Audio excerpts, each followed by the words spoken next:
Have you ever thought about the links between dog training and managing people?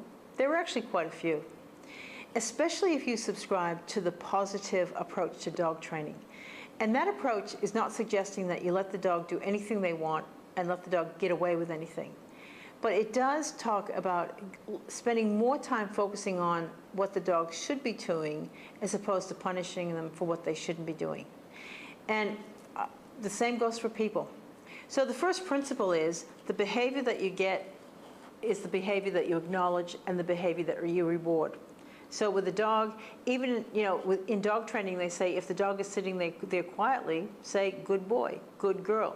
That seems like a no-brainer, but they know that that's something they should be doing, and they'll be motivated to perhaps do that more than get into the rubbish. Same with staff. If we acknowledge them, and often it's the little things that are the big things. A thank you for staying late. An observation that they seem to be a really positive force in the team when everybody else is getting discouraged. A recent survey identified that one of the key reasons why people leave an organization is because they don't feel valued.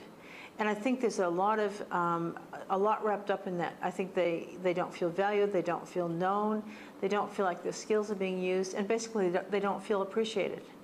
And so I think that to me it's a very easy fix. It's saying, look for ways to acknowledge what people are doing in an appropriate way, because if you're profusely positively reinforcing people, they'll become addicted to praise.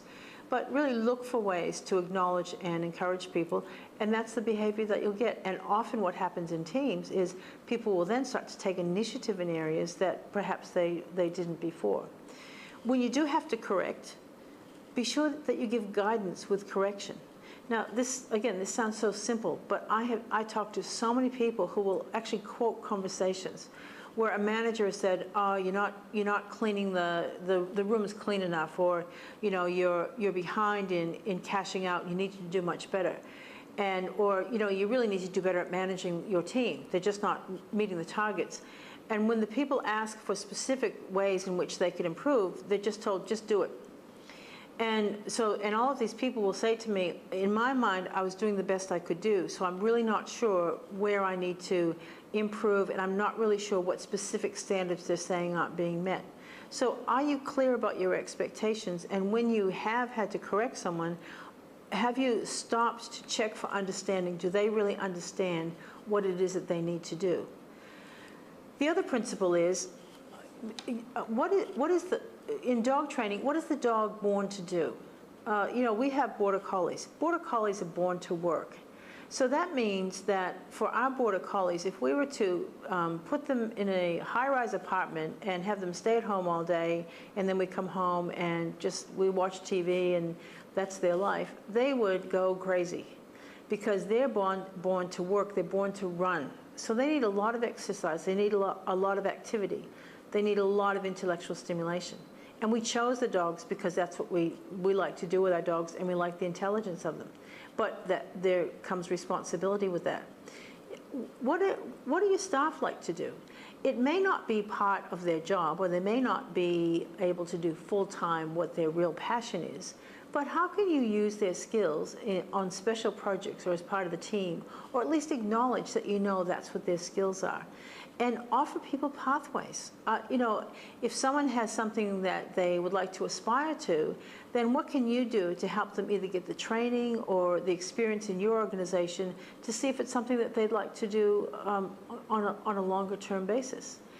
And I think the final thing that I would suggest from dog training is, don't just rely on your formal authority. Again, the positive approach to dog training talks about building a relationship with the dog. You are the leader, and so you ultimately have the authority, so to speak, same as in an organization.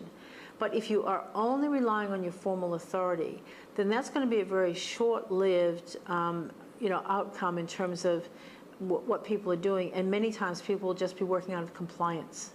But if you build a relationship with people, and again, it doesn't mean you have to be best buddies with them, but if you really take time to get just to know who they are, without being invasive, what are their interests? What is it that they like to do? How can you help them to see how their contributing to the organization. And in the correction and in the training, you know, are there ways that you can do it very relationally? So it's not just a, you know, command control kind of thing, but it's an exchange. It's inviting them to have some input into the conversation. And all of those principles will really help to bring a team together, to keep people on board, and to keep them engaged.